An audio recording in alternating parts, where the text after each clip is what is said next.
This week, we have an interesting movie.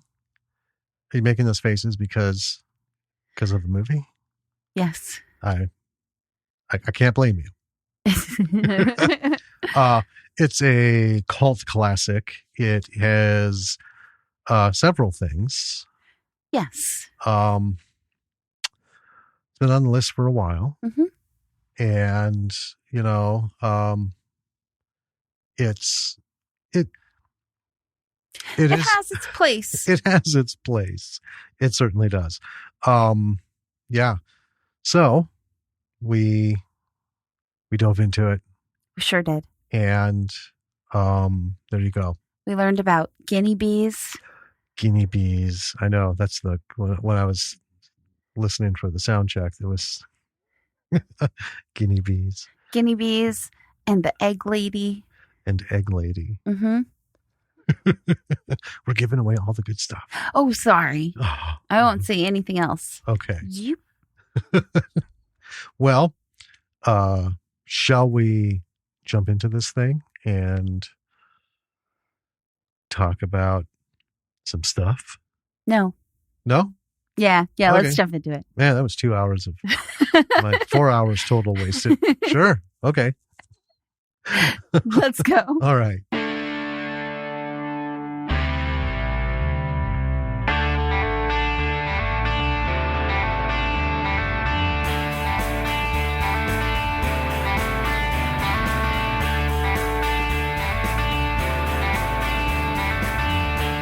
Hey there, B-Siders. Welcome to another episode of Bravo for the B-Side. This is Danny. And this is Jim.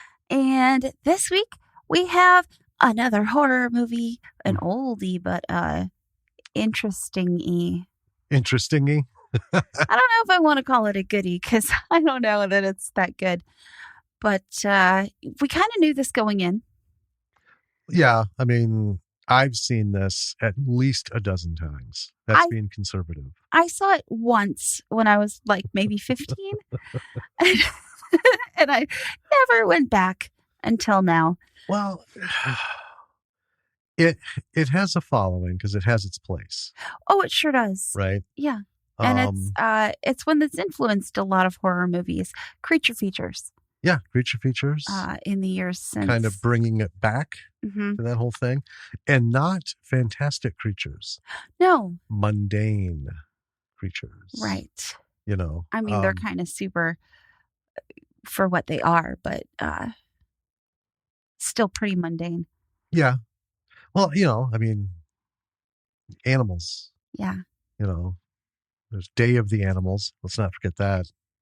Beautiful. Let's just take normal things and make them weird. Yeah. Kind of thing. But this has had a remake. Oh, yeah. It's had a remake. And there have been a lot of movies. Sequels. Yes. And there have been a lot of movies inspired by it. And a lot of movies that directly ripped it off. It has earned its place, for better or worse. Yeah. In the pantheon of, at the very least, cult classic horror.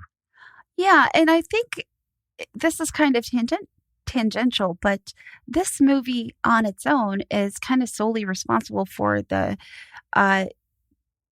cultural knowledge and respect for the actual creatures that it's about, like the real life piranhas. Yes. I mean, you know what the episode is. We always kind of dance around it at the beginning as though you don't know. It's fun. But some people don't read the titles. They just hit play. That's true. And, as a kid, I was always like, oh, what a cool creature, like fish with teeth. That's gnarly. But they're not really all that exciting. Well, I mean, they are really cool, but, Well, they're really cool. And there's just a lot of, we can get into all that. Yeah. The after bits.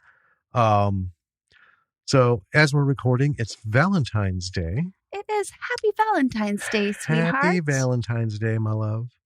And happy Valentine's Day, folks.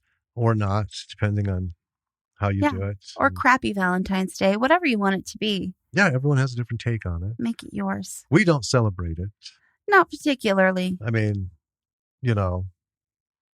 It's the whole premise of it is it's the one day of the year that you're supposed to, show someone how much you love them and be romantic and everything. And then it's like supposed to be like a free pass for the rest of the year, right? Well, 364 days, you can kind of coast, but as long as you make it up on Valentine's, well, watch the ads and, right.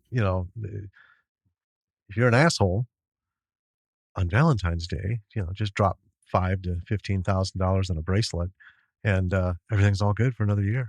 Yeah, it's kind of horseshit, but But we appreciate each other every day. Every day is like Valentine's Day for us. So. Yeah, I mean, not every day is a candlelit dinner and everything, right? But there isn't anything about Valentine's Day that isn't already covered. Well, this day in itself isn't really special to us. No. Particularly. Because every day. Yeah. Is basically Valentine's Day. So listeners, I hope you have someone you can share that with. It's pretty cool. Sometimes takes a while. Takes a long while sometimes. Yeah. But, it can happen. Mm-hmm. It can happen. Wow, let's see. We've had some things going on in the entertainment business. We've had a few more losses. Christopher Plummer. I can't even, but there's like 3 or 4 more that we have lost. We've had another social media suicide for a career. Oh, for Gina Carano. Yeah. Gina Carano just didn't get the fucking memo. Didn't pay attention to it. Actually, technically, she did get the memo, got multiple memos. Right. And just, that whole thing, I'm a celebrity. I'm going to do what I want. Yeah. All right, Cartman. Well, guess what? You've been canceled. Right. So, oh, man, so many things going on. And we just found out today. That's right. We did just find out today. You announce it. Me announce it. Okay. So our sci-fi script has made the quarterfinals. Of the Stage 32 TV contest. Right. TV script contest. Still got two more rounds. We got to make the semis. Oh, yeah. And then we got to make, the finals. Yeah. I mean, we've made quarterfinals and contests before with scripts and stuff, and we've made semifinals. But this is the first time since we launched this podcast that we've really entered a contest and yeah, because honestly, this was like back in October, September, October, and I was just sitting and I was doing something, and I just for some reason popped on Stage 32 and saw the contest, and I thought, it's been a long time. Sure. Why not? So we did. I mean, that's pretty nice because out of several thousand, many thousands of entries, or I think there's like 100 quarterfinalists. They got a record number of entries this year. Yeah. Probably due to people staying in for a year and, banging out their scripts. Probably. So anyway, that's exciting, when you always make a little advancement like that. And waiting to hear back on a couple pitches for the ideas for different things. See how that goes in the next couple of weeks. Yeah. And we have been watching. We're about halfway through the recorded version of this webinar that Stage 32 did. That is Christopher Mack. Christopher Mack, who is, he works for Netflix. And he did this webinar on Stage 32 about not just how to create a pitch for Netflix, but kind of how to structure a story, what they look for. Yeah, it's sort of Netflix specific. Right. But it was really a writer workshop. Yeah, it really was much. I started watching it live. Yeah. But, being home and with Lily here and throughout the day, school and so forth, it's like I finally decided, okay, I can't. Yeah. Too many interruptions. So I saw not even half of it, maybe a third, a quarter. And then, so we waited for them to process it. Right. And then we downloaded it and we're going through it again. Yeah. So we're about halfway through. It is excellent. I can't wait to watch the rest of it, probably tonight. Hopefully. Yeah. Or for tomorrow. Yeah. But you can go on Stage 32 and you can buy, I think, this webinar, the recorded version. No, this was free. Oh, well, then you can go on Stage 32 You got to and go watch it. Stage 32 and make a profile. Yeah. And there's a lot of webinars that are free. Some you have to pay. It is an education. And let me say, this is one of the best ones in the last 7 years. I think it's the best one in the last 7 years. We've, as writers, I mean, folks, you need to never assume you've got it.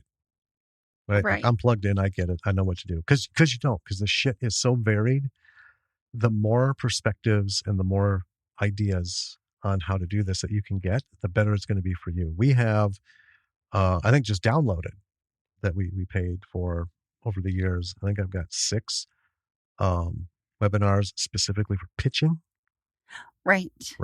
Yeah. And we watched a bunch of these. And I mean, always continue education, right? Yeah, because you need to know. Because, and the thing about this cool thing with Chris Mack is he's like, I'm not going to tell you anything that's going to get you in the door. There's no magic formula. There isn't any. Because if there was, I wouldn't be doing this. I'd be writing, getting everything done up. It's really important to understand how varied the universe is in terms of pitching requirements and what people look for. The difference between pitches, like a 2-page written pitch, 4-minute verbal pitch, 30-second verbal pitch, the room pitch, 20 minutes. Yeah. To make your pitch document, your Bible. If you're doing a series, you want to put something on television, you've got to have a Bible ready. Yeah. Because if they call you up and say, hey, we want to talk about this, they're going to want to see that Bible. And it's important to know what goes in the Bible. Yeah. I mean, even if you don't have the episode written, you need a Bible for the series. You really should. The Bible should come first. Yes. We had it. We just never wrote it down. Our Bible wasn't in Bible format. Right. It was just all of our world notes, one of the things notes. They talk about, and all the pitch people or the series people, if you're going to write a pilot, you have to have the whole thing. You have to have the history up to that moment the pilot takes place, and you need to know where it's going from there. And that's particularly important in a fantasy / supernatural / sci-fi world. Yeah. Because you have to world build,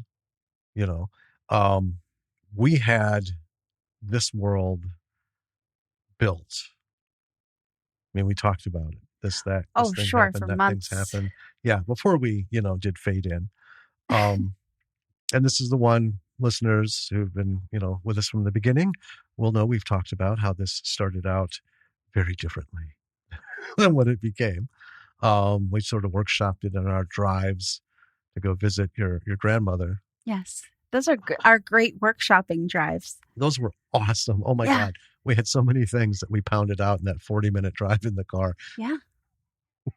I miss it. I miss those drives. I do too. One day. Yeah. Gosh, one day. But anyway, guys, you need to do the work. I mean, you really need to do the work. And the other thing that he said that I thought was fantastic that not many other people say is don't take notes to verbatim. Right. When you submit something and someone gives you your notes, we've always maintained you just got to follow your heart. Use your own, mental powers. And okay, I agree with that. Or no, I don't agree with that. Or take it and make it your own. Yeah, take it, make it your own. But we've gotten a lot of notes. So we're like, yeah, you know what? And we actually took them, made some adjustments. We're like, okay, got it. Because when you're in knee deep or hip deep, neck deep into this shit, you can't always see clearly. So when someone from the outside says, I was just a little wound up about this, wasn't quite sure. Oh, well, fuck. Okay. I look at it and it makes perfect sense to us. Right. Right. But okay. So I see what we got to do. Yeah. So we got to back up, not dumb it down, but we got to break it up and make it more obvious. Well, especially if you have one where you're doing world building, to the extent of a science fiction or fantasy world, you while you're thinking of the idea and storyboarding it and working on the script, you are living and breathing and existing in that world along with your characters. Yeah. And you just know things about your own world that you created. Yeah. And sometimes you forget that not everyone knows those things. That's true. And when it comes to making a Bible, that's your opportunity to put down exactly what you want to see this series be. One other little thing I wanted to just mention real briefly before we hop into this movie. Yes. So longtime listeners of the show will also know that we play Dungeons and Dragons. So last night we were playing, and we are at a point in our campaign where we're doing a big thing. It's a big thing, right? It's the next big thing in the steps of big things. Right, for this arc. Yeah. Right. So we're in this forge and we're doing this stuff, and our 11-year-old daughter plays with us. And her character discovered a deck of many things. Yes. And we're in the middle of this dungeon. We've explored like 3 big rooms. Yeah, basically. And her character, her soul got ripped from her body and sucked away to another plane of existence. So, go ahead. Completely derailing what we're in the middle of. Yeah. Well, it's a good thing it happened like at the end. It was like 2:30 in the morning, 2:45. And so here's the thing. Okay. I, back in the early 80s, through Dragon Magazine, they had a pullout. It was, bonus insert thing, a deck of many things. And it was, it's very, it was done by, I don't know if it was done by TSR. It was sanctioned by TSR. I don't know if they did the artwork, but it's gorgeous. It is. It's really lovely. Yeah. So for D&D players, it's, all 22 cards. And I've had that since. It's been sitting. I haven't used it in decades. When I first got it, I had people picking up all the, you find a deck of many things. I whip it out, draw one. So Lily's been seeing this for, the last 8 years. Oh yeah. She's like, what is this? I want to do this. When am I going to use this? When am I going to use this? So I thought, you know what? I'm going to throw this in. Now, I meticulously designed this arc. Got the first floor drawn out. Yeah, and you had props prepared also. Also had props and handouts. I'm ready to go. Yeah. They make it. They get in. Like you said, 3 big rooms, 3 different battles. And then you find this deck of many things, and it just all fucking went bad from there. Just went south. Horribly wrong. Oh, my God. So our neighbor who plays a rogue gnome is with a gambling problem. Yeah, with a gambling problem. So the magic user of the group is explaining, well, I've heard about this thing. There's like some good things, some really bad things. And he's like, oh, I heard good things. Sounds like a gamble. There's a chance of good things.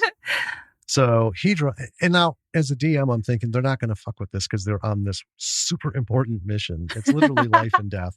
They're kind of on a time thing because they got these other things waiting that are important that need to get done, but this takes priority. That's true. The heist. Yeah. And you have to get a body back to, Uh-huh. So here's what happens. They spend 15 minutes deliberating. Should we draw a card? Should we draw a card? Who's going to draw the card? So finally the rogue draws a card and gets a death avatar. And that wasn't enough to dissuade the rest of the group. No, right? It sure wasn't. Nope. So our daughter is like, well, I'm going to pick one. Shuffles it up, draws from the top, the void. Well, yeah, she flips it. She doesn't even say what it is. She just starts laughing. Yeah. And you're behind the screen and you're like, what is it? What is it? And I go, it's the void. So her character's soul got wrenched from her body and cast into another plane of existence, immediately derailing the entire campaign. Yeah. So I'm like, oh, okay. So The whole thing. I really seriously did not think you guys would be doing this. And it's a 1 in 22 chance that someone would draw the void anyway. So yeah, now instead of drawing the second level, so I'm prepared when you guys clear this first one, I've got to come up with a whole planar adventure. But on the plus side, yes, I'll have a couple extra weeks because once we're done with this arc, we're going to switch to the campaign that I run. So I'll have a couple extra weeks to do some thought and prep for that. I'm glad this works out for you. It does work out for me. Also, we just got this super cool frost giant mini that I want to paint, and I'd like to paint it, before we encounter potentially another frost giant in this, Arctic tundra that we're hanging out in for a while. We've got a couple weeks. That's right. But here's what I was afraid of as we were working last night. We were plowing through this and we encountered 3 frost giants. I'm like, oh my God, we're going to blow our wad on frost giants before I even get a chance to paint this thing. And by the time I get it painted, we're never going to run into another fucking frost giant again. Wow. Oh, you know me better than that, though. Well, I do know that, but I'm just saying. Now I have a chance to paint this frost giant prior to another frost giant encounter. So, ho, ho, ho. Okay. All right. Priorities. So, shall we? Yeah, why don't you tell us about this movie? So this week's film is Piranha, the 1978 version, directed by Joe Dante, written by Richard Robinson and John Sayles, starring Bradford Dillman, Heather Menzies-Urich, Kevin McCarthy. It is rated R, theatrical release. Of course, most of these old films had theater releases. Budget between $600,000 and $770,000. You noted that there's $50,000 for effects. Yeah, that was particularly noted for some reason. Interesting. So, for those of you unaware, the log line is when flesh-eating piranhas are accidentally released into a summer resort's rivers, the guests become their next meal. And it's worth noting, one of the executive producers, none other than Roger Corman. So Yeah. It's a Roger Corman-ish. Roger Corman joint. Yeah.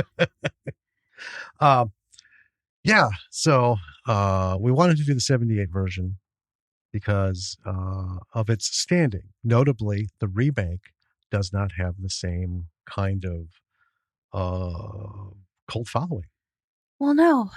And there's a lot of reasons we'll talk about. We'll do a little comparison after. Sure. Everything. Sure. But so, you want to take us into this bad boy? I'm going to do it. Do it. We have a fenced-in military test site. That's where we start out. Yep. And then some hikers walking over a stream, and they're looking for a place to make camp. So they happen upon the fence, and it looks abandoned. We learn that her name is Barbara. And the guy wants to go, Barbara. The guy wants to go inside, and she's like, I don't know. And like they walk right past the sign that's like, dangerous, do not enter, or whatever it says. All the appropriate verbiage to stay the hell out. Yeah.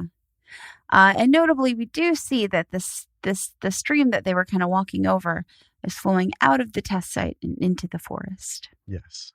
So they go through the fence. They find this large pool, and she starts playing with the water. She's touching it, and we get the sense that something at the bottom wakes up. Yeah. And they do this through kind of a clever little underwater filming her hand. Yeah. Which, I mean, there's a lot that's real dumb about this movie, but there's also a lot that's pretty clever. Yeah. And it's this underwater shot, her hand, and you get the kind of ominous, like, dun, dun, dun, music. Yeah. Right? It's a little Jaws-esque. Yeah. And there's a little bit about that we'll talk about later. So they decide to take a swim and clean up a little. They've been hiking. And the guy's kind of nervous about it because he's like, oh, what if it's, like sewage stuff? So she pushes him in. And then she goes in really quickly afterwards, and they're swimming a bit, and he accuses her of biting him. Yeah. And she's like, what? And then he gets bit again. And then, like, pretty quickly after that, just blood. Yeah. And he goes down. Yeah. So instead of swimming out, as a smart person would do, she just starts screaming for him, even though we see this big blood Yeah. Frothy, pool in the bubbly, water. and red. Yeah. And bee noises. Well, you call them bee noises. I thought they sounded like rabid guinea pigs. Well, potato. Potato, potato. Sure. Bees, guinea pigs. It's all the same. Guinea bees. There's another T-shirt idea. Shh. We're just... Don't give away all the good stuff. All right. So then we kind of pan out and we hear her scream soon afterwards. And then in the night, we see the, like, opening for the facility. Yeah. Kind of leads into a building that lights up. And then a scientist comes out. Someone in a white coat. Well, yeah, it would only ever be a scientist. Yeah. You know, nobody comes out of their summer cabin wearing a lab coat. Anyway, sorry. Except maybe the guinea bees. Guinea bees in lab coats. I like it. All right. So cue the opening credits. Yep. And then the music over the credits is like pretty grim. Yeah. It's like sad violin. It is. Just a quick point. It's not what you're used to. Most horror movies have you the super creep, but it's always like up tempo. It's like to get your adrenaline going. Yeah. Kind of not like, ooh, yay team kind of thing. It's, bam, bam, bam, bam, wang, wang. Yeah. Yeah. This was more like, it's fucking over, man. It was so sad. Yep. This is it. Pretty much. Doesn't get better, friend. Starting the tone for the whole movie, though. And then we're at an airport, and it's kind of like the car rental office. Yeah. And there's a girl playing a Jaws arcade game. Yeah. It's super, super 8-bit. This is It's actually not even 8-bit. I just put that in there to kind of make a reference. But if folks remember, like the original Space Invaders, that's what this was. Yeah. It's just pixels, man. A little pixely shark. Yep. Nintendo was 8-bit. This was just Pong level. Sure. Yeah. 1978. Yeah. Grade. So then she's talking to her boss, and he's like giving her instructions about what to do. And it's all really quick. And I thought this was a really bad scene because I don't know what the fuck they're talking about. And it doesn't actually become more clear to me what they're talking about. I don't know what she's leaving for. Is she a reporter? Who's he? What's her job? Like, this was, the writing wasn't super good. And let's address the elephant in the room.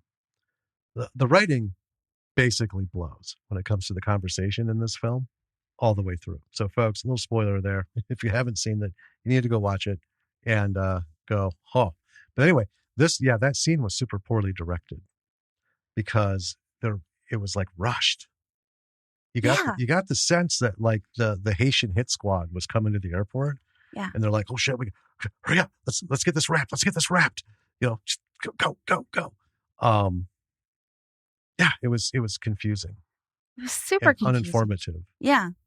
There was a small bit of information that we learned later that they could have put in this scene that would have made it make a lot more sense. Yes. Just like a one sentence, not even kind of dialogue. But she's like, I know what I'm doing. And I'm like, well, I'm fucking glad you do because I don't. Yeah. She says, I'm a bloodhound. And then she's lost her ticket. And he hands it to her, and then she rushes off. And I'm like, okay. Yeah. Sure. So while you're reeling from that and trying to process it, we all of a sudden find ourselves at a river in the woods. We have an older fellow walking with dogs and pulling a wagon. He's hauling something through the trees. They come to a cabin, and there's a younger fellow sitting on the porch. And we learn that the older fellow is Jack, because the younger fellow says, hey, Jack. The younger guy's sitting there drinking. We know where this is going.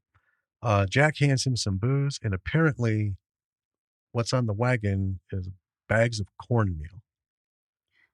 Yeah, sure. So we're going to brew in the woods and drink it.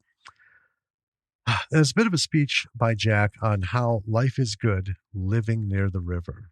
I actually kind of liked it a little bit because Jack's like, I don't know, what else do I need? I mean, it made sense. Yeah. It had no context and no preamble. No. But it was more just like a quick setup for the larger fall. It's okay. So the younger dude we find out is Paul. And Paul is apparently drinking away something from his life. And Jack leads him to it. So now we have the woman from the airport. She's driving a Jeep through the mountain trails and driving it poorly, I must say. It looks like she's trying to fly it. Yes. Wow. Jeep enthusiasts, you know what I'm talking about. It's just fucking tragic watching this. So anyway, at some point she overheats the engine and stops. And then we cut back to Paul, who is cooking a fish. Some symbolism here. Cooking a fish. Yeah, it's a whole fish. It's a whole fish. Oh, how the tables will turn. And then there's a knock at his door, and it's the woman from the Jeep, and we find out her name is Maggie. Oh, it took me way longer than you to get her name. She works for a company that looks for missing people. Oh, okay. They've been hired to find the missing couple. Aha. And she is a pushy little shit. Oh my God. She is. She asks if she's interrupting him because her job is important. And he gives her a pretty good verbal smack because of that. But then ends up acquiescing to her pushiness. And he lets loose that there is an old army test site up the mountain. She says, "Let's go. You're taking me up there."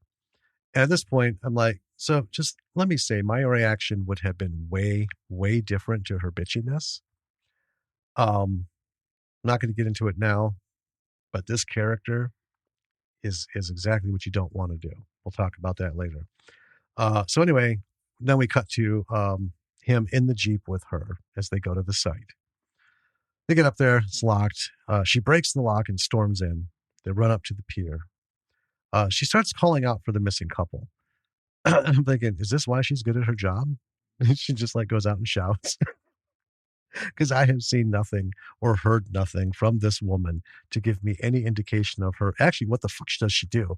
And any level of skill or qualifications that she may or may not have for this, other than walking out, shouting, couple, couple, fuck me. So she finds a necklace with the initials of the woman on it. She presumes anyway. And it's a fair assumption. Yeah. I mean, if you're looking for like Paula Poundstone and you find a PP, pendant, okay, PP, Paula Poundstone. Cool. I got it. Paul sticks his hand in the water and we hear the sound of the rabid guinea pigs again. And I just thought this was an odd choice for Piranha because once again, folks, fish don't make noise. They don't bark. Rabid guinea bees. Guinea bees. Yep, we'll go guinea bees. Guinea bees. And of course, he pulls his hand out of the water just before something gets it. Now, we don't see it. Right. But as the camera comes closer and the music gets higher, he pulls his hand out. So we know that was a near escape. Yeah. Close call. Yeah. So she decides they need to drain the pool just in case the bodies of the couple are in it. At the bottom. Sure. And they go into the lab and there's this little creature that's real cute, actually. It's like a little lizardy dude. I know. And I really like this little creature. But I don't really know what his purpose was in the movie. To mislead I or guess. show off something. I wish this whole thing would have been about that.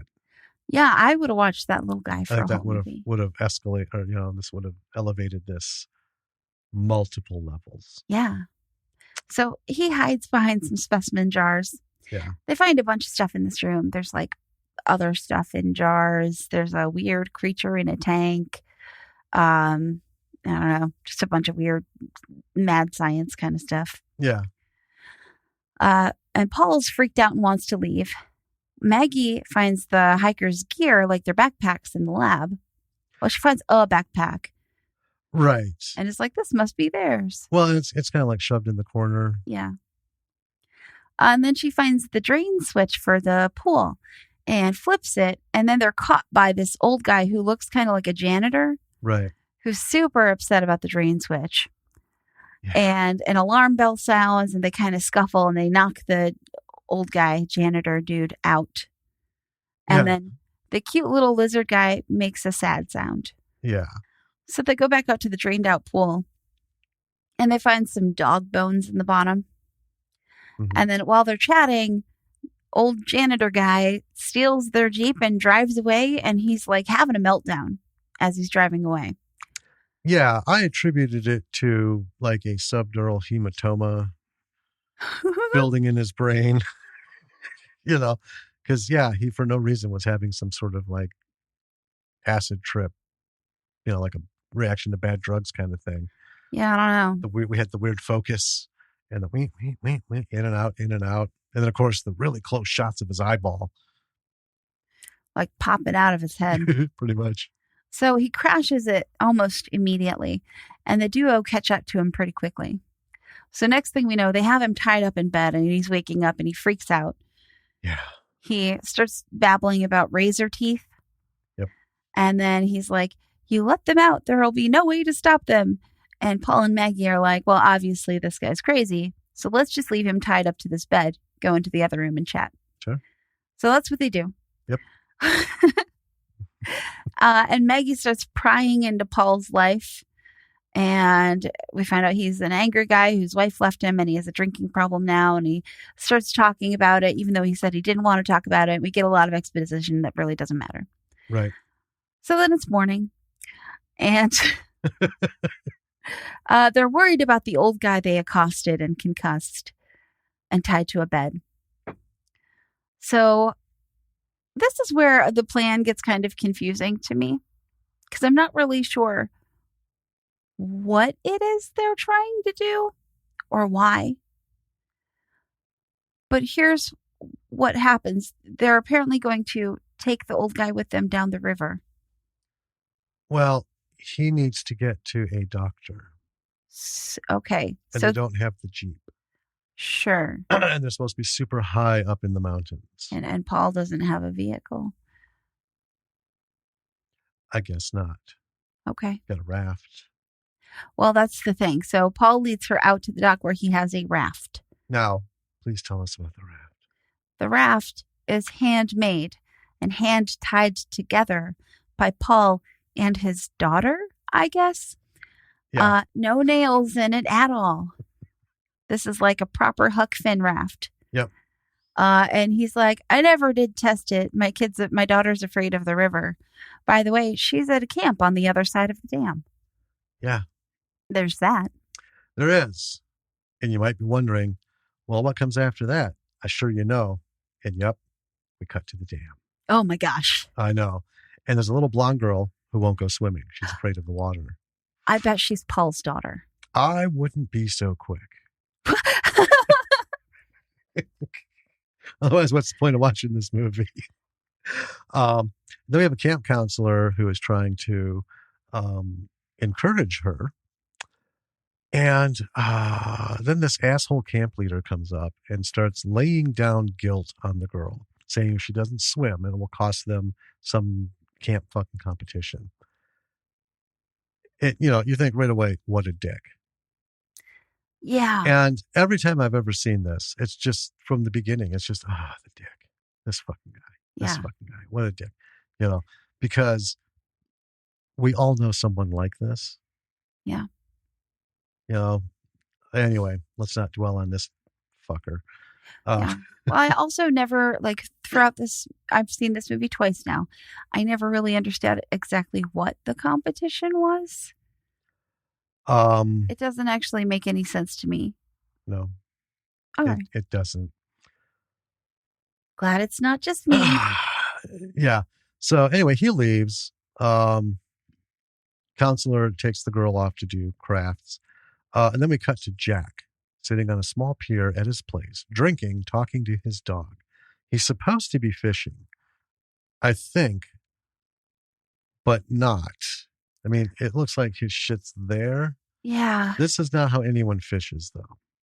Yeah. So he might have been fishing, put his pole down, something. Maybe he's just chilling. Hey, the guy's retired, living out in the middle of the mountains. He's got his own little pier. He's dangling, drinking, talking to his dog. Fuck it, whatever. He's the only character in this movie so far that I like. I know. I just thought we didn't need the pole.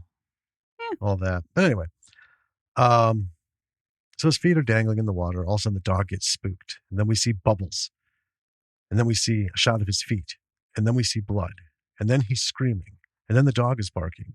And then we hard cut to Maggie and Paul on the fucking raft with scientist guy, who I refer to as SG. Yeah, this is the old janitor guy that I referenced earlier. Sometimes we call unnamed characters different things. Yeah. So far, this was the most jarring thing in the movie. It was this hard cut. Okay. So SG sees Maggie dangling her hand in the water. So he yells at her to stop. And then he spills the beans that the water is filled with carnivorous fish. Says she let them into the river because of her pond maneuver from earlier. And then Paul starts to threaten SG's life to get answers. I'm like, Paul, man, what a dick. So then they come up to Jack's place. Well, let's back this up a little bit. So they break in. Yeah. Right? They assault a fucking employee who's watching over this place. Doesn't matter what he's doing. Right. Because they're not there on suspicion of what he's doing. They're just fucking there. Right. They shouldn't be. So they accost him, concuss him, right? Kidnap him. Make a panicked flee. And then they go get him from a wreck, kidnap him, hold him hostage, and continuously threaten, even after he plainly says, there are dangerous flesh-eating fish in the lake, and you bitch, you let them in there because of your little fucking lever pull.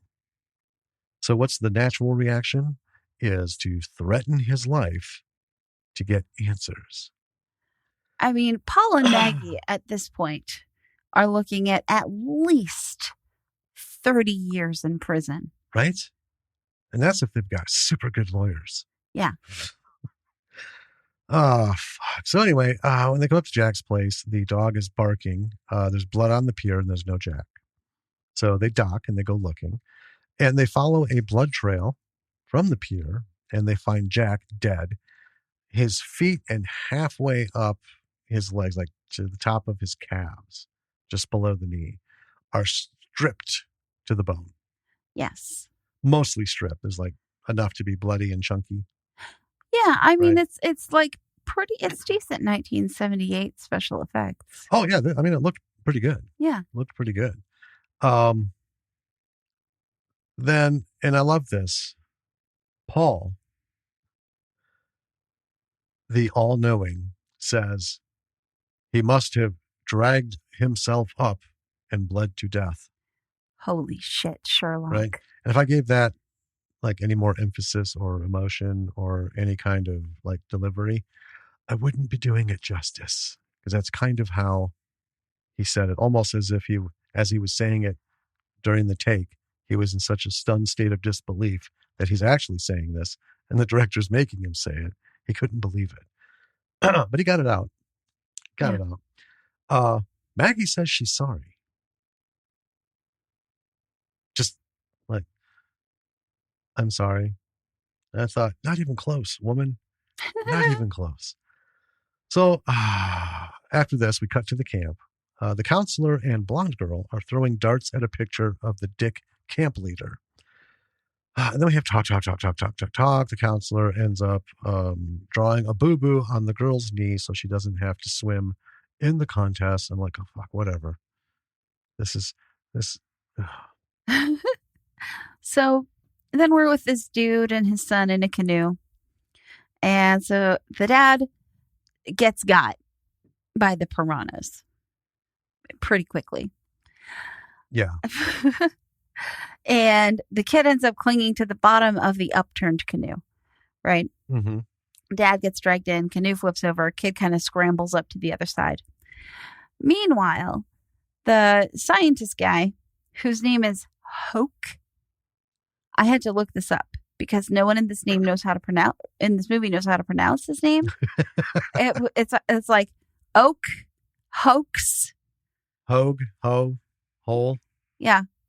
Roke. That's why I went with SG, Science Guy.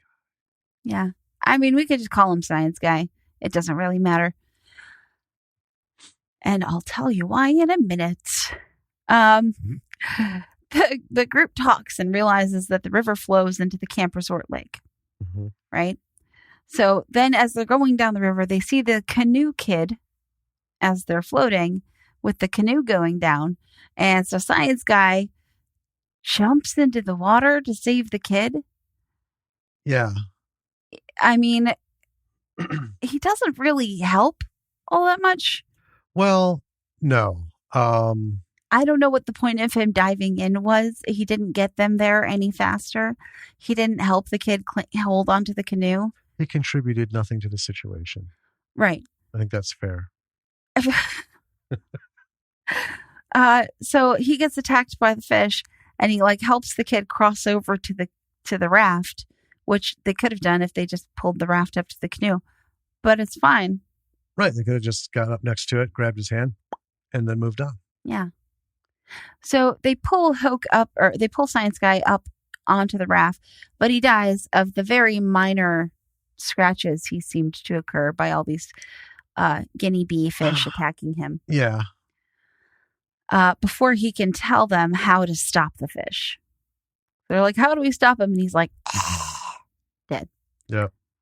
So then under the raft, the piranhas start to chew up the raft ropes. And I just got to say, the graphics here are just goofy. Yeah. They just keep chewing apart the raft, which seems to have an almost endless supply of logs. Yeah, for razor sharp teeth and stripping flesh from bones, it takes them an inordinately long period of time to chew through these fucking twine strands. Well, I'm pretty sure if I counted how many logs fell off of this raft, it'd be like 40. So it seems like this raft has like 1 million logs on it. Yeah, a huge number come on. There's like 3 shots of it's like a log jam that got let loose. They keep showing it and showing it. Anyway, so they make it to shore just in time somehow. And then Paul runs off to try stopping the dam people from letting the river water into the lake. And as he's running, the horn blows, and he gets there just before the dam is opened. It just barely makes it. And then suddenly, hard cut to a caravan of military vehicles pulling up somewhere. Yeah. And then I'm like, oh, they're there to get the fish. Oh, okay.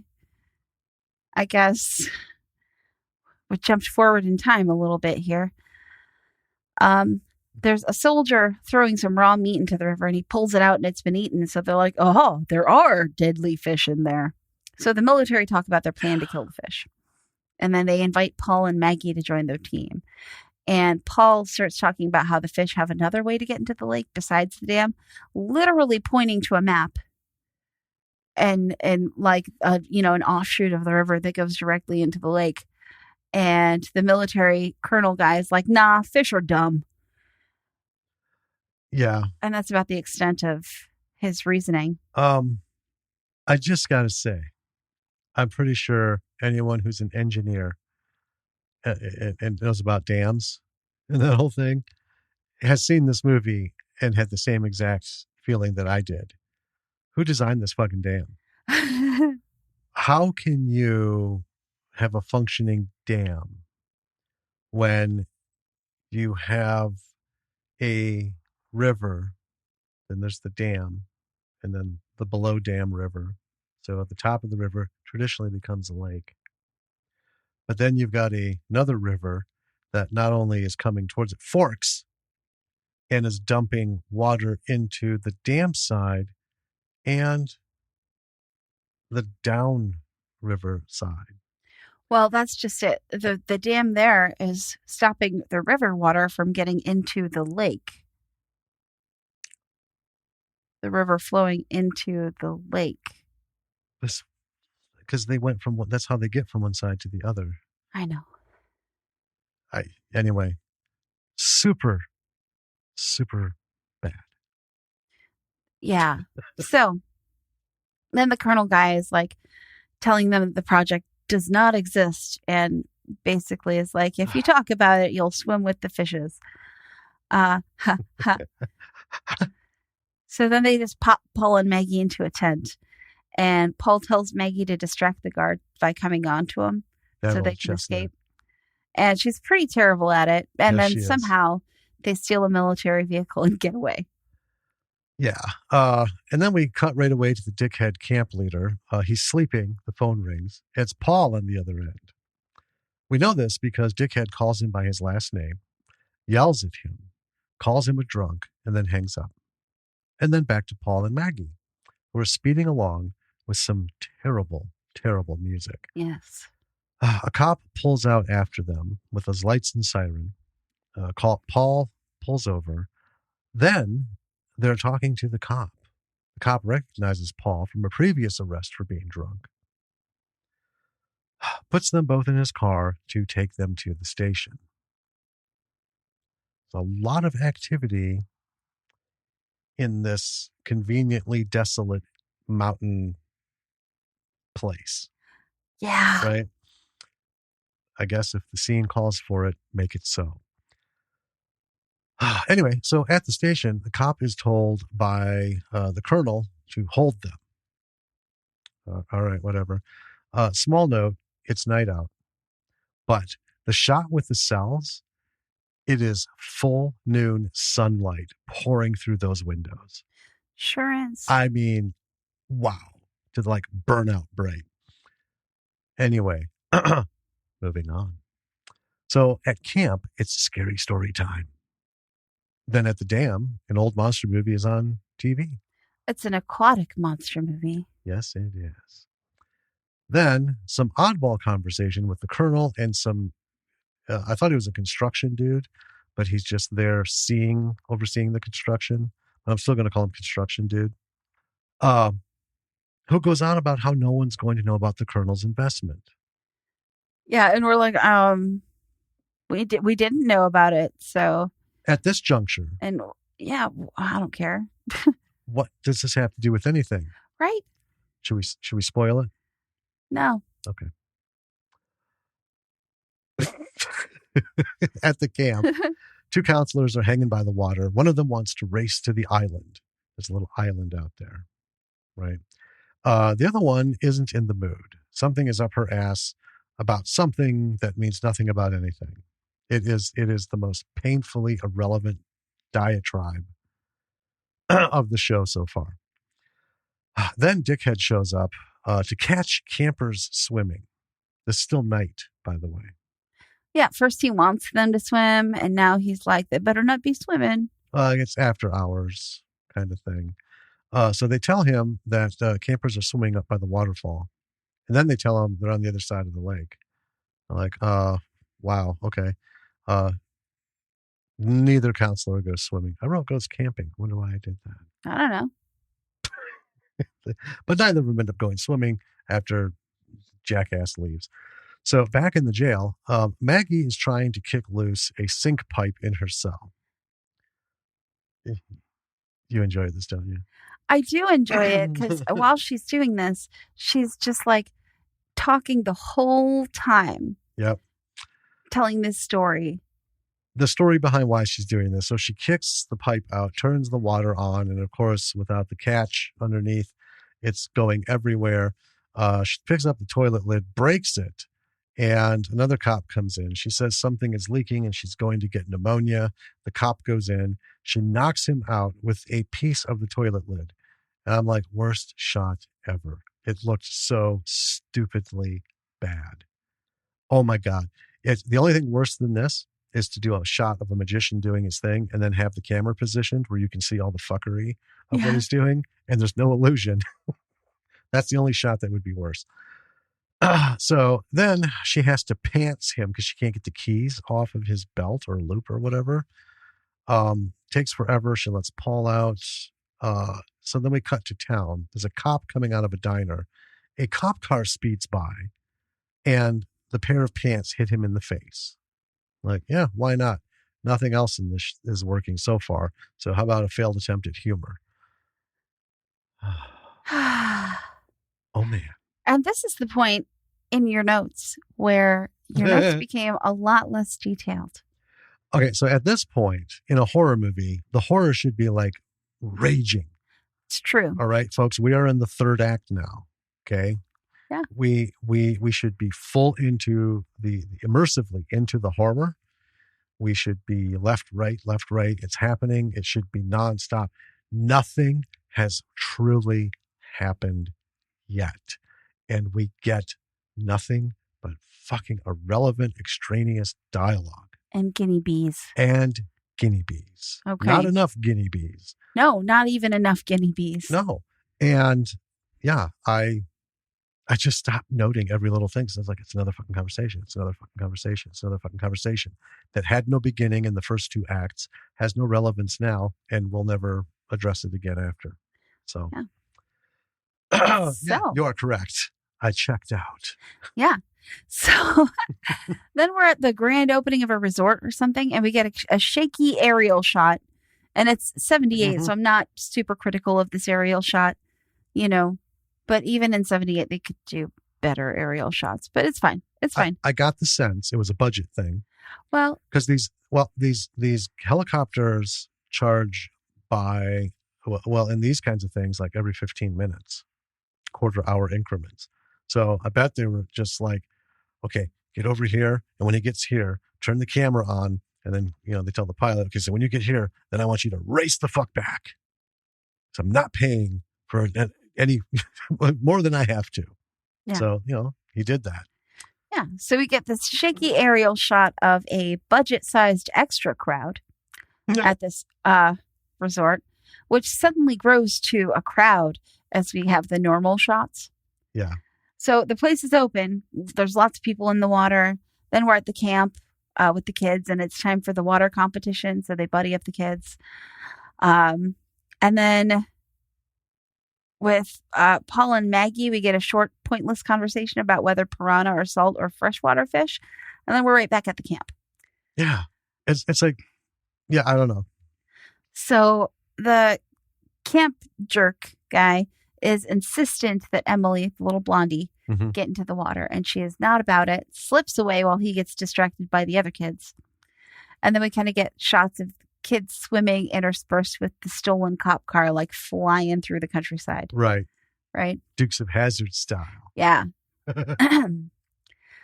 So the fish are nearing the kids. And at this point, I'm like, ooh, it's going to be tough to distinguish the fun screams because they're all in these tubes in the water. I don't know what kind of fucking competition this is. It looks like they're just playing. Yeah. It's going to be fun to distinguish the, like, I'm having fun screams from the actual screams. And then I'm like, yep, that's right, kids. Back in the 70s, they didn't shy away from showing children being eaten alive by mutant fish. Right. No borders. It is pretty messed up. From the shore, Emily is working on getting a canoe out to the water to help out, but she's like a miniature olive oil. She is not making much progress on moving this canoe. Okay, so to be fair, she was trying to push it sideways. Yeah, I know. So Paul's kid is not much brighter than him. That's true. So she gives up on the canoe and grabs an inflatable raft to go out and help. And she gets to the counselors and saves one of them. And the other one goes down. And I'm like, oh, well, bye, Betsy. We literally only saw you once before this, but I guess we're supposed to be sad that you died. Yeah. She was the second counselor that was talking about swimming. Yeah. Anyway. So she dead. Then Paul and Maggie show up. Not really in time to be of any help, but whatever. Right? So we have the third act hero arrival, and he just like starts. He grabs a TV tray. Everyone's already out of the water. A TV dinner. Yep, sits on his little director's chair, and he's just like munch, munch, munch, cut, cut, cut, munch, munch, munch. Let's see what's happening. Mm-hmm. Oh my God. So Maggie calls the new resort that just opened up. Paul goes to get Emily from the inflatable raft, and then the resort guy on the phone with Maggie doesn't believe her. And then Paul decides he's going to go there, I guess. But at this point, I'm not sure why they're even trying. Well, because this is the general's resort. But they don't know that. They don't know that. That's what his investment was about. But the director knows that. That's true. That's why he sent them there. Oh, sure. I was like, well, fuck these people. So then we're at the resort. And the resort guy is talking and walking. And I just wanted to make sure that this got into our commentary here. Sure. There's a woman in the crowd in gold, dressed in like gold fabric, head to toe. Definitely not Lake Resort appropriate outfit. And it has Egg Lady written across her waistline. Yep. So there's that.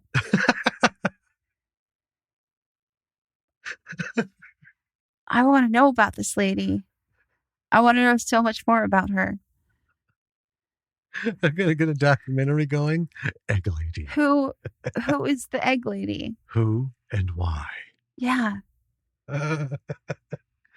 Oh, I'm sorry. Go ahead. It's fine. So then the colonel and the science lady, who we didn't mention before, because literally it doesn't even fucking matter. They both show up at the resort. And I was like, oh, I thought he didn't want people to know he was involved in this resort. But I guess the late 70s seems to have been full of self-sabotaging bad guys in film. Yeah. Yeah. So now you see why I kind of checked out. I didn't even mention her.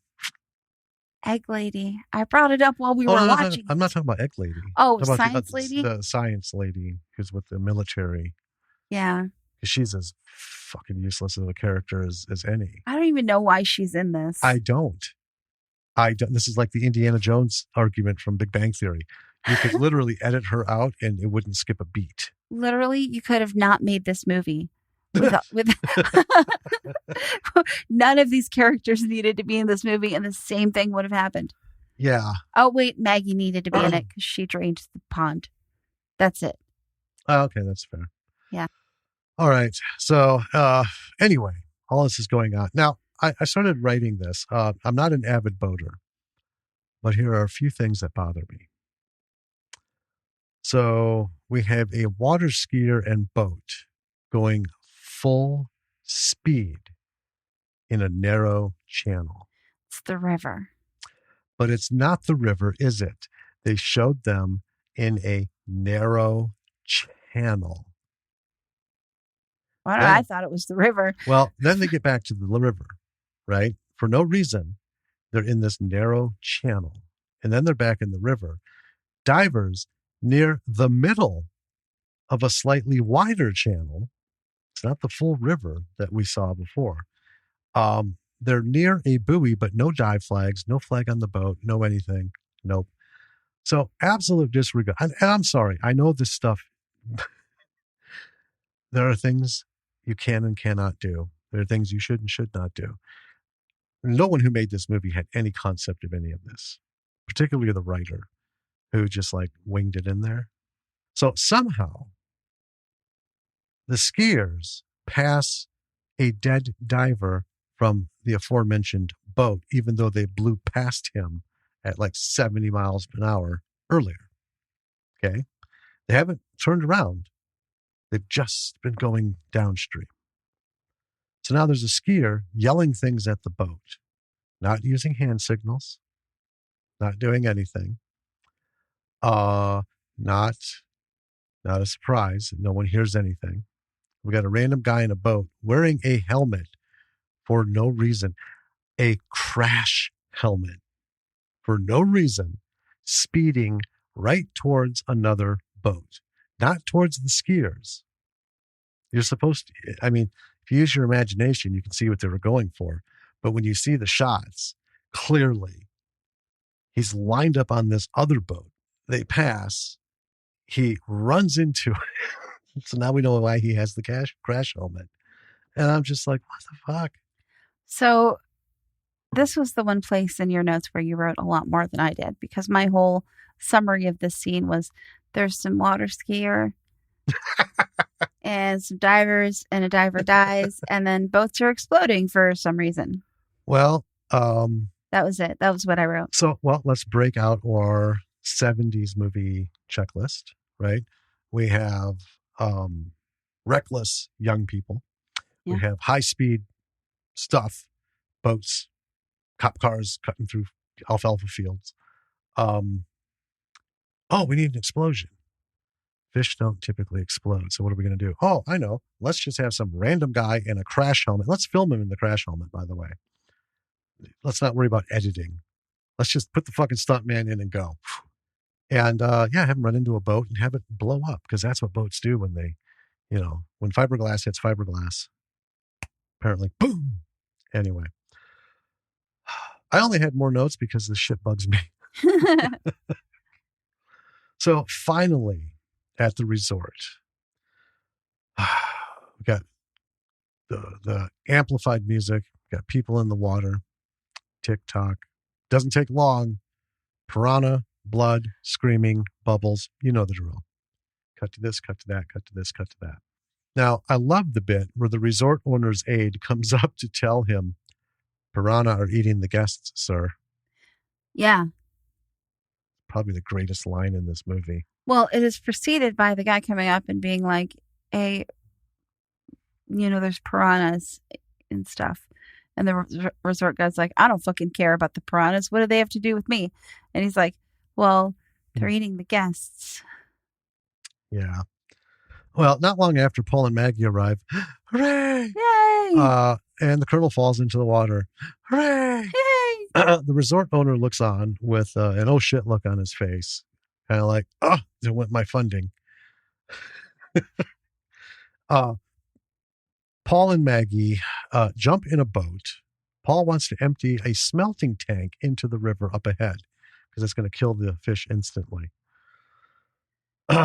So they get there. Well, apparently the river has risen. This is what I love.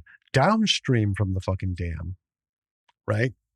Yes. Where rivers typically go way down. This one has gone way up and covered the first 3 stories of the smelting plant. Yeah. They have no idea how rivers or dams or lakes work. Physics, man. For this movie. Physics. Tough concept. So anyway, Paul ties a rope around him in the worst way possible. Just kind of like takes one end, wraps around, and then just, double tie knot. There you go. He's ready to go. And then dives into the water to do something. Tells Maggie to count to 100 and then just leave, whether he's back or not. So underwater, he's looking for the control room. Like, sure. He finds it. And then here come the fish. Yep. Guinea bees. Guinea bees. Then we see some blood. Then we cut to Maggie counting, and then back to blood, and then we see fish, and then we see Paul, and then he manages to turn a control and smelt. Empties into the water. Maggie hits 100 and speeds off. Pulls Paul away from the piranha. Heroic music. Yay! No blood trail, though. Weird. Paul is saved. And then the news crew is at the camp. And then the army. And the resort guy is walking through bodies. And then Susie walking and crying. Who's Susie? I don't know. I thought Susie was his kid. Oh, her name's Emily. Maybe it was just some kid walking and crying. I don't know. Someone is walking and crying. After seeing this for many times over the years, if I just can't get into it still, then there's something wrong. So while this is all going on, I found myself thinking, who decided on where to put the blood on these people? So almost all of them are bleeding from the mouth. Now, most of them were bitten on a foot, maybe a leg. Here's the cool thing, right? So when I was a kid, I was shot in the leg.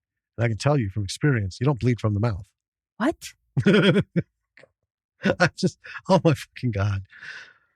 So we close with the suit science woman saying piranha won't survive in salt water. Then we cut to the ocean and more of that guinea bee sounds, and then we get the credits. So that's Piranha. Yeah, it is. That's Piranha. It is a movie. Let's talk about this movie. Okay. So, what makes it a cult classic? Well, the first thing, this movie is like a straight up ripoff of Jaws. Yeah. Right? But with fishies. Indeed, with fishies. And it doesn't even play around pretending that it isn't a straight ripoff of Jaws. It uses a lot of the same kind of shot techniques that Jaws uses, just like poorly done. Right. And even like has that Jaws video game. And it's just, I love that they're just like, yep, this is us ripping off Jaws. Well, I mean, when you got an executive producer, it's Roger Corman. Yeah. And directed by Joe Dante. Right. Well, right? I mean, but Corman is known for, it resembles that, but it's my thing. Right. But that's fine. Horror is horror. You got slashers, you got monsters, you got, fucked up wildlife, you got aliens. Well, things like that, right? So, I mean, that's fine. Someone does something and then everyone else does something like it. I'm okay with that. However, I appreciate if you do it at least as good. Right. Or even or if better. You don't do it as good, just give us some like quotable moments, little things that we can share, inside jokes. I think it has cult status because it's one of those that it is all around. It's so bad that it's fun. Well, I had fun watching it. We had fun watching it. And every time I watch it, it's the same thing. I riff it. I watched it mostly alone. It's one of those late at night and it was on something. Either it was edited for TV or not. Didn't matter. It was still equally bad.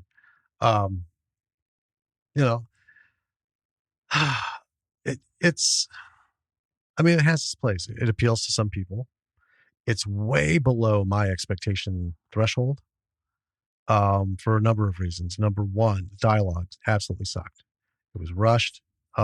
Most of it, like I said, was just extraneous, irrelevant bullshit that had nothing. It didn't tie anything in.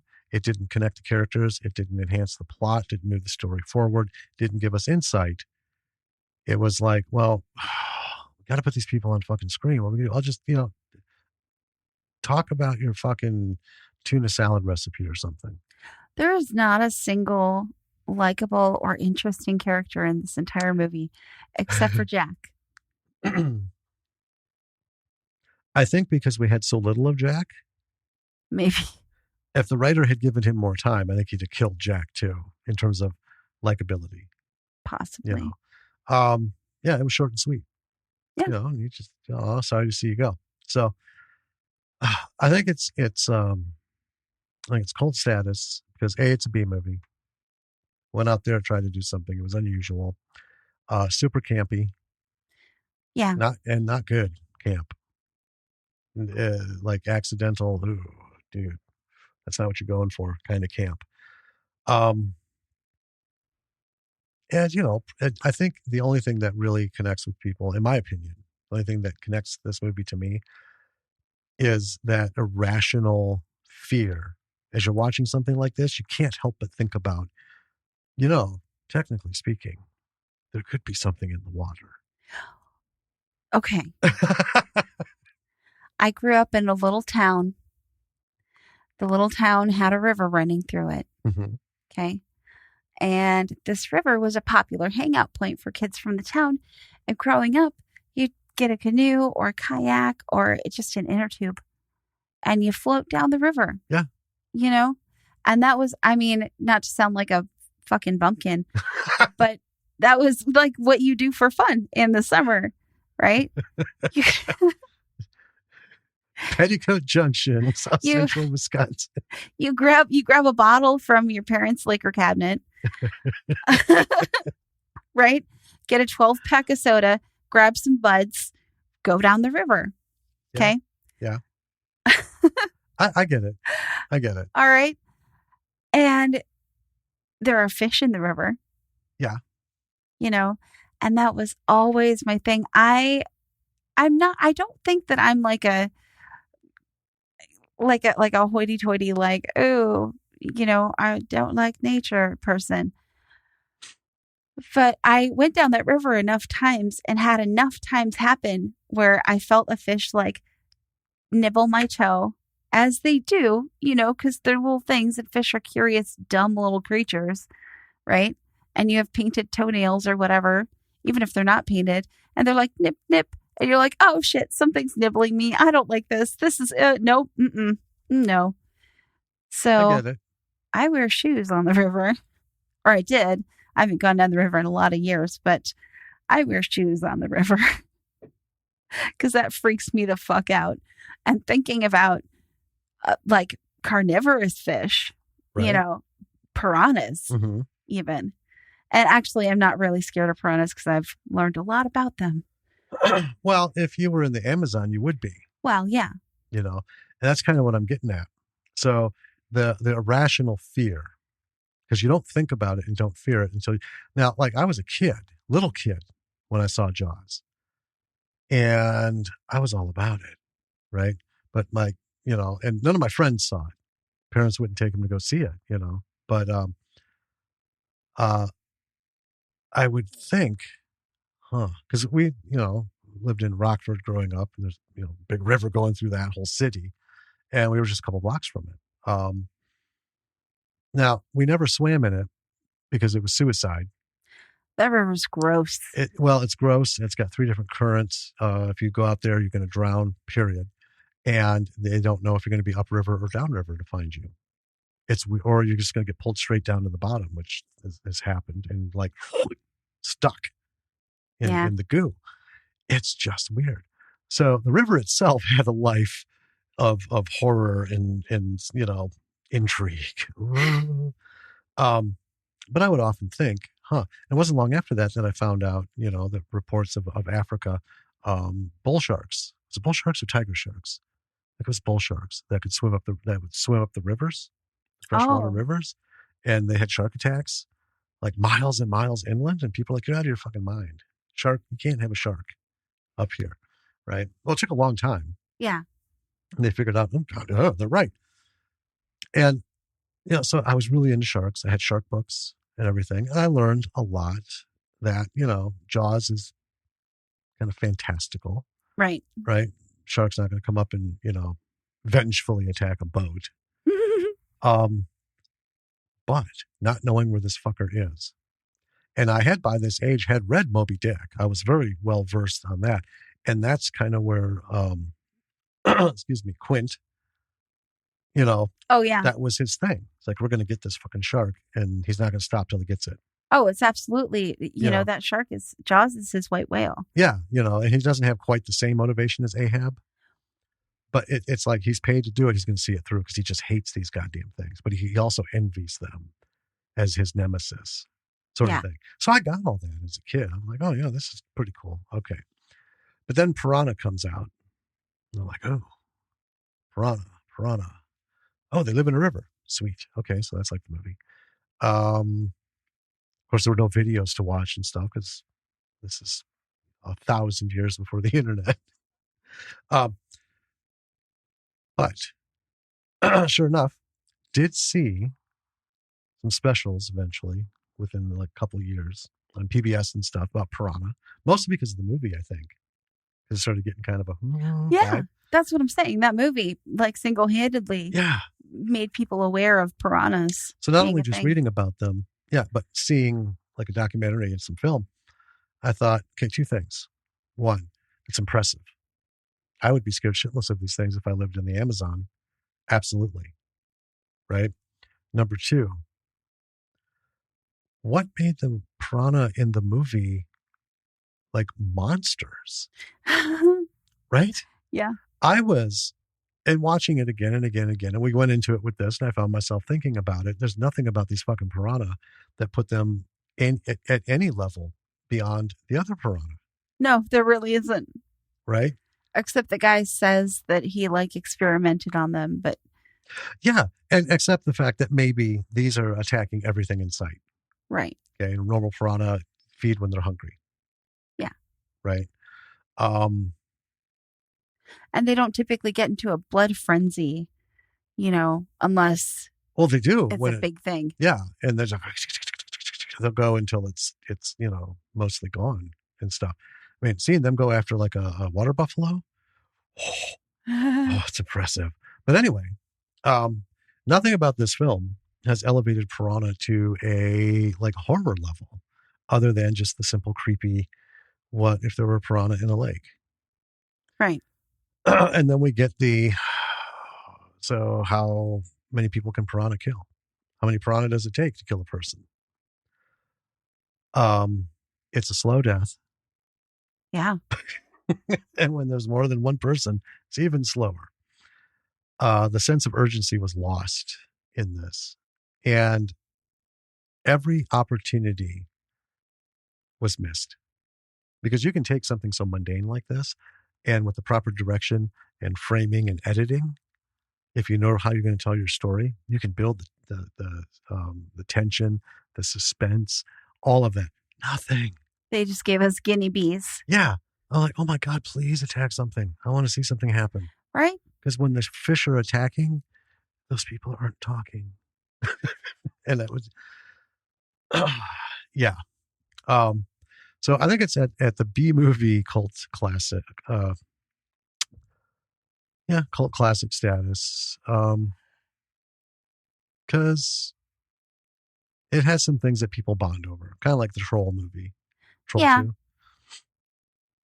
Well, I think also because, on the one hand, Jaws gave you something really obvious to be afraid about, right?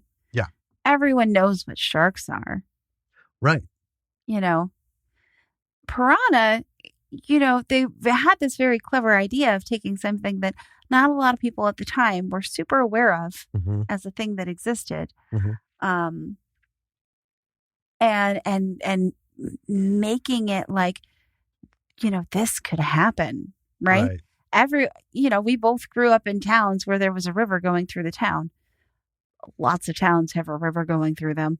It's not an uncommon thing. Towns are literally built along rivers. Well, yeah. That's kind of, That's how it all began. Why they're there. Yeah. Or a lake or whatever. Yeah. I mean, the town we live in now sits on 4 lakes, right? Yeah. Rivers coming in from every which way. Right. We're on an isthmus. Yeah. Right. We're literally on a little spit between 2 lakes. Like, it's a whole thing. And rivers everywhere. Fresh water, in the United States, right? And this in the 78 or 79, I think 78, this movie came out. It was marketed to the States largely, not to the world at large. Right. Right. Almost everyone has gone in, like, swimming in fresh water. Yeah. It's a very, very, like, hits close to home. Not everyone has gone swimming in salt water at a beach. Well, that's true. Or the ocean. Right. Right. But I mean, here's where let's compare it to Jaws. Well, I'm saying it's clever of them to have done that. Right. This thing that, like, is relatable for everyone. It's closer to home. It is. Yeah. But then they just kind of.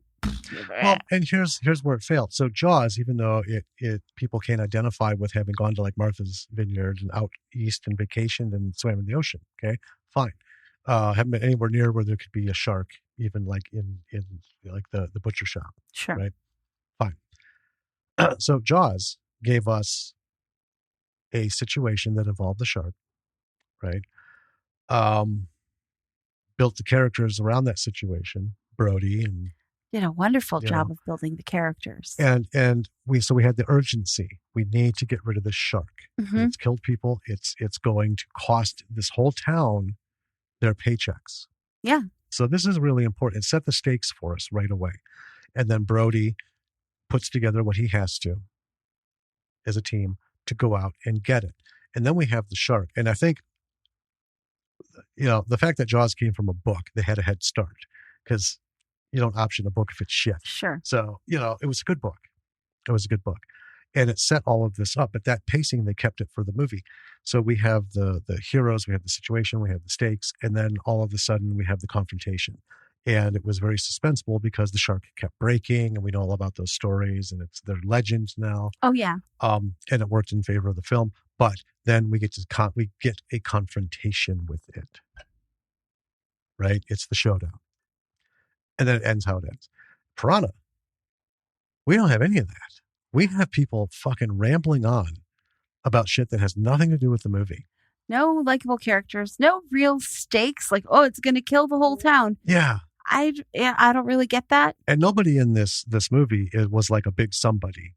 So it's not like a case of people just walking around chewing scenery, right? Eating up the fucking film stock. No. These are people who were given something to say. And it was written solely for the purpose of, well, dude, I like the concept of your movie. I like the idea of piranha up here, right? This exotic fish that almost nobody's heard about. Yeah. And especially in the 70s. No one, I like this. But we've only got 13 pages. So we need to build this out to at least 90, maybe 88. What can we do? Oh, well, let's have people talk about what? Doesn't matter. What they do in Jaws. They had characters. Okay, let's give them stories. Their conversations were around why they are there. Yeah. Quint and his fucking ship going down in the Pacific.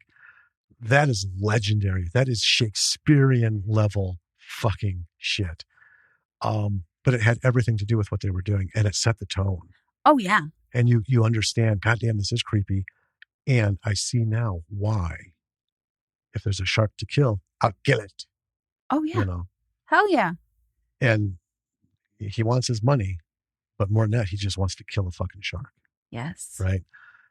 There's nothing. This guy's like, oh, my wife left me. And now I drink. Yeah. And then, well, they do allude at one little point that the piranha were supposed to be weaponized. I guess. See, again, that little animated creature that was walking around behind the jars. Oh, the cute little lizard dude. He should have been the fucking movie. Hell yeah, he should have been the movie. Who Who is that guy? I love him. I know. What's his story? Now, interestingly enough, because this is so weird, okay, because this movie hits that irrational fear zone, it did well enough to get enough interest to spark a sequel. Another one. And a remake. And another sequel. Yeah. And some offshoots, and then eventually a remake. Yeah. Right? I want a movie about the little lizard guy, and I think his name should be Bramble. Bramble. Bring back Bramble. Hell yeah. There's another t-shirt. Yeah. Let's get a screenshot. Do that. Bring back Bramble. Oh, God. So, I mean, there is that. I think that's the one element that puts it in the cult following thing. Yeah. Let's talk about this woman. Maggie. So, the first time we see Maggie in this movie, she's talking to her boss, and we don't know who the fuck she is or what it is she's doing or why we're with these people. Right? Yeah. She's actually playing the video game. Yeah. And she says, I'm a bloodhound. And then she goes off. And it just gets worse from there. Yeah. That's about the size of it. Folks, when you're writing any character, okay, don't mistake ignorance and pushiness and bitchiness and assholishness as strong leadership. Right. Or strong-willed. Okay. Well, because she isn't, though. Well, that's kind of the thing. That was where I think they were supposed to go because, they want to bring women up in cinema at the time, and nobody had the faintest fucking clue because they didn't hire women writers to help with this. No, and it was kind of like a bait and switch. Okay, so let's put aside our feelings about Maggie as a character. Okay, just for a minute. Okay, it's a big ask, but okay. I'll try. But they bill her as a lead in this film. but it's a bait and switch because it's not her movie at all. Not even close. It's No. Paul's movie. Well, yeah, because it's his arc with his daughter who doesn't like the water. We don't know. Okay, we know all about Paul's life, and his wife left him, and he's got drinking problems, and he's got a kid, and he's got all this exposition that he gets to let out. What do we know about Maggie's life? Fucking nothing. Because Maggie is so strong and determined. She's her own woman. She doesn't have a past. In fact, she wasn't even born. My God. You've nailed it. And that's exactly what I'm getting at. Yeah. They did such a shit job with that character. She just comes across as, I just want to jump in the screen and punch her in the fucking forehead. Oh my God, I've had enough of her. A little bit of her goes a long fucking way. 30 plus years later, and I'm done. Oh, you did it. I did it. I booped the mic. There is no configuration of this room unless we get a boom mic hanging from the ceiling, a shotgun mic. I'd still find a way. I know you would. Anyway, so folks, if anything else, see this movie to see Maggie. Take notes on Maggie. Run her through your head. Make her part of your life. And then make sure whatever you do creatively doesn't bear any fucking resemblance to this goddamn character. It is the worst. The worst. Yeah. I mean, it's almost like they wrote out a character who was like, this is in my head. This happened. Yeah. They wrote out a character, a good female lead who is, just awesome. Full backstory, she's a strong woman. She's got opinions, but she knows, who she is, and she's on a mission to, find these missing people. And then the actress walks on set, and for some reason, someone on the set just immediately just doesn't gel with her, for whatever reason. The actress is a nice person, but this person on the set, who's responsible for a lot of what's going on. Yeah. Just, sometimes people meet and they just don't click. And then this imaginary person is like, I'm going to punish this fucking actress. Let's rewrite this character. Everyone's going to hate her. It felt like a personal, like they're punishing this actress. That actually sounds something like in the last 15 years that would happen. And it would be a believable premise for a script, for a feature. Oh, absolutely. Yeah, probably. Okay. I think you're giving these people way too much credit. I don't think at any point anything in the universe, any deity or powers that be could come down and motivate or provoke them to make this worse. I think they just achieved it and were like, here it is. All right, let's shoot. Well, I would say watch this movie. Watch Piranha from 1978 and watch Jaws as well. Compare the two, knowing full well that Piranha was according to the writer and director and Roger Corman, was an homage to Jaws, right? Yeah. Are you looking at a spider or something? No, I just, out of the corner of my eye, I see like the meters. Oh. And stuff. So I just kind of look and what am I looking at? Okay. I thought you saw a spider and then you didn't want to tell me that you saw a spider because then I'd freak out. Well, no, I'd just kill it. Okay. Anyway, continue, please. Yeah. So watch this movie and watch Jaws and know the history between them. Like read up on it. It's out there. And so Jaws was a high budget production, right? Comparatively. Yeah. Piranha was a lower budget production, but they still had money. Right. Right. And I think what you want to shoot for, I think you can learn from Jaws what to do, and you can learn from Piranha what not to do. Absolutely. Here's the bottom line. Because learning what not to do A is shark, just as important. it is, and that's kind of what this is about. Not saying it's just a festering turd like some others that we've talked about. Oh, no. It's just not great, but it has its draw to for certain things. But here's the thing. So a shark, we know, can eat you. A shark can bite you in half, take a limb. Piranha cannot kill you with a bunch of tiny cuts. Guinea bees. It's just frustrating. It's just frustrating. Yeah.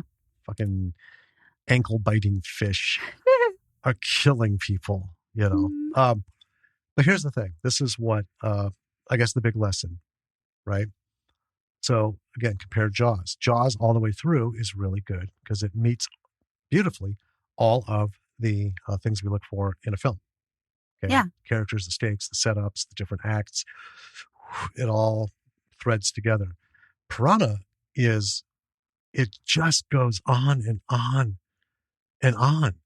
And not 1 minute is really any more elevated than the next. It doesn't build the suspense. It doesn't have a big payoff.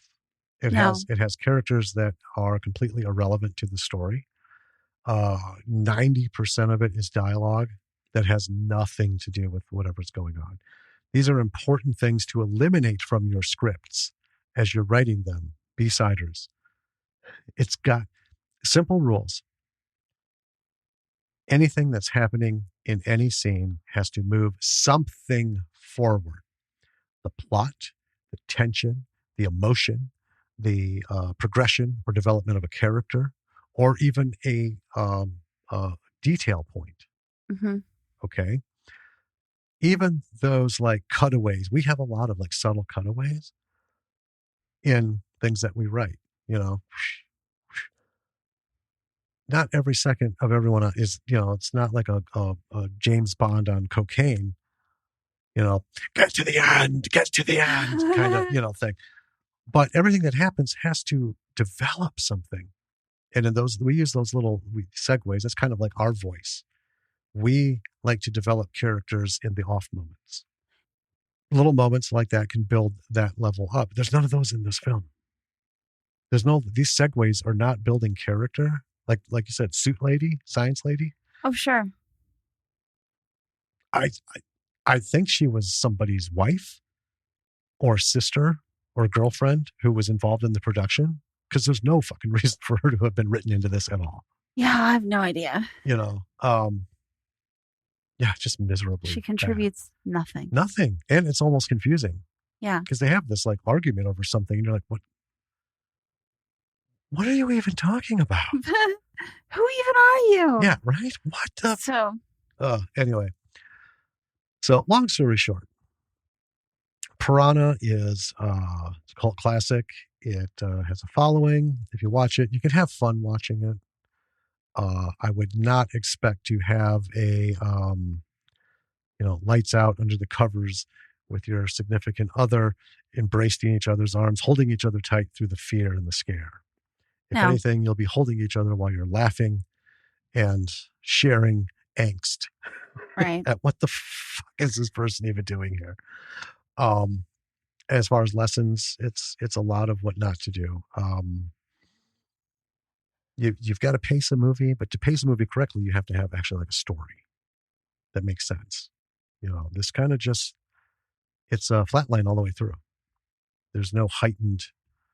Yeah, it's anything. And very rapidly you stop caring.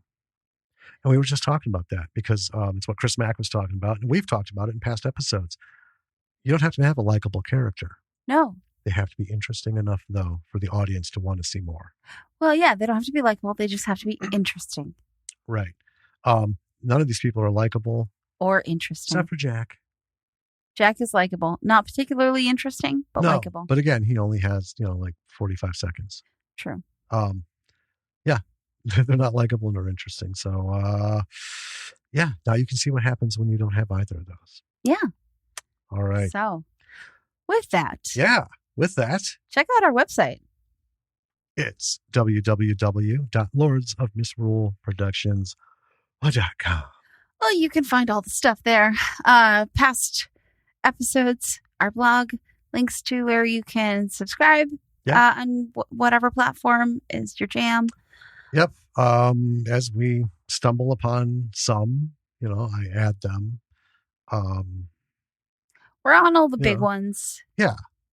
Plus you can and get a right lot from of our small website, ones. and you can get just through straight RSS, so you don't need to even have anything. Yeah. Get them through your email. However you want to do it. Yeah. Got a lot of options. Whatever your jam is. And if you like this podcast and you want to support us, you can check out our Patreon. The link is on our website too. Yep. All the information is right there on the page. It's super simple. A couple paragraphs. We even got like an intro video explaining it all. And you know what? For patrons, they're going to get all of the stuff that we're going to come out with. You get cool perks and stuff. And all these t-shirt ideas that we've been coming up with lately. Like picture of a piranha and then just the word guinea bees underneath it. Yep. That's, I want this to happen. And I'm reaching out to some people about some ideas that were previously discussed to see how we could, basically license those. Yeah. So anyway. Guinea bees. So check that out. Yeah. Also, leave us a rating and a review on whatever podcast platform you are listening in on. Yep. By now, you should know why you have to. So please do. And also check out Stage 32. Yes. It's 70. What are we at? Episode 72. That's 73 episodes because we actually have a bonus. Because I didn't quite know how to our interview with Anton and Carl. Oh. It's labeled bonus episode. Oh. Yeah, because we just started. I'm like, I don't know how to name this.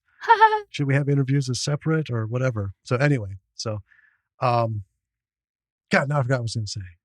73. Yeah. 73 episodes in Stage 32. Oh, yeah, because we've been talking about it basically since then. Well, we went for a while without talking about it, but it's all right. It's cool. Well, it's not every episode, but we've mentioned it quite a few times over this past year plus, because it does have value. It is a place to connect. For sure. It is a place to meet people, and you can use that to find people you don't even know are right next to you. That's true. In the city. That's how we found it. That's how we got on this journey. Yeah, I'm so glad that I randomly found it that one time so many years ago.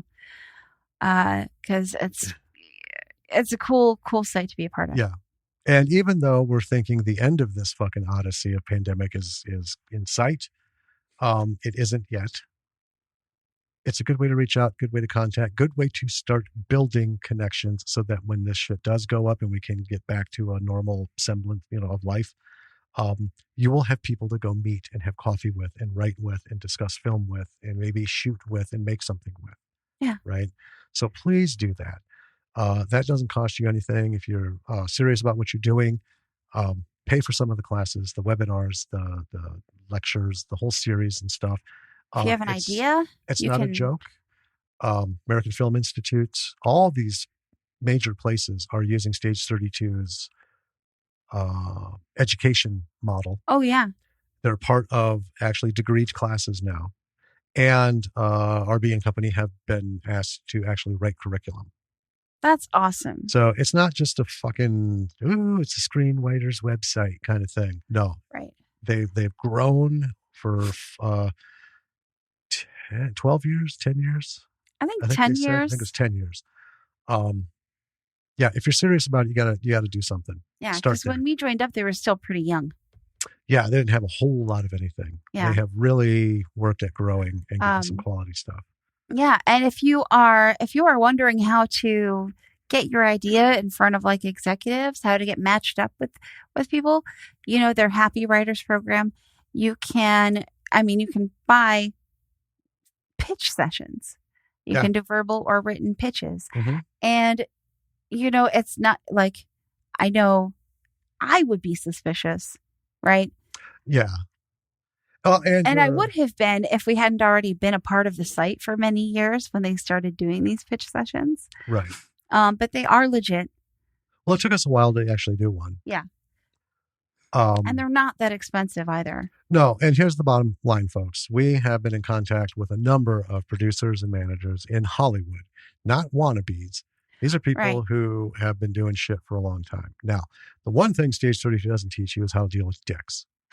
So we've run into some real dicks, Yeah. but that's kind of the nature of the business. It You is. get a dialogue going and, think, ooh, let's do this, let's do that. And then all of a sudden, they get that Hollywood head on them and things don't always go as planned. And sometimes that's just the business, but sometimes they're dicks. Well, occasionally. You just got to deal with it. I mean, but then there are people who are like, oh, well, I guess they're not emailing us back. And then like 2 months later, we get an email out of the blue from them. Sorry, it took me so long. I've been busy, but I want to talk to you now. And we're like, oh, yeah, sure. Yeah. So, cool. Give it a shot. What do you got to lose?